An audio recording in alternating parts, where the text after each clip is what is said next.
I suppose fire was going to be less of an issue, though, in a theatre like this, because it was electric lighting. Right from the start, they brought in electric lighting. As opposed to gas and naked flames everywhere. Yes. Which is Electric lighting really started in theatres in America with a marvellous man called David Belasco, who was the playwright who wrote Madame Butterfly, oh, the yes. original play, and yes. The Girl of the Golden West. Right. And Belasco had spotted that railway trains had very powerful lamps, and he borrowed the idea, and he then started using electric lighting, and electrical engineering had got to the point where you could have dimmer switches, you could dim a single light, a bank of lights, or all the lights using an enormous metal rack with wheels and cranks, and one person could operate all the lighting stages. You could preset them and then you would operate them, and that was how the lighting was done. And you could dim from brilliant light to pitch darkness and come back up again. Which must have revolutionised sets and It absolutely staging. revolutionised sets. It meant that,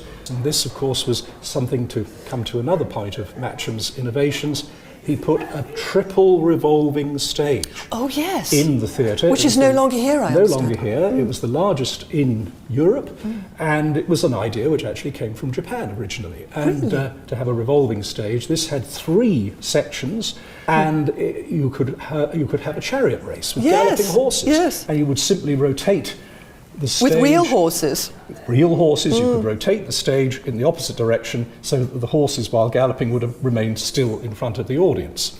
And this was very effective. A lot of designs were built so that you could have several different sets and they could be rotated into position, or you could put the thing on a spin, and the controls were like ship's engineering controls, where you have a little lever, and for each direction it would say stop, stand by, slow, faster, very fast, and then free fall. I wonder what the horses thought of that. I mean, never work with children and animals. Children and animals is a very must have been quite tricky. Very good principle. They also had enormous water tanks. They had a 20,000 gallon underneath tank the building, under the stage, and this could be used for nautical battles. This again wasn't a new idea. It's like the Colosseum in Rome. In the 50s and 60s, people started to turn to the cinema for that kind of spectacle, and in fact in the 50s the Colosseum was used as a cinema with an enormously wide screen.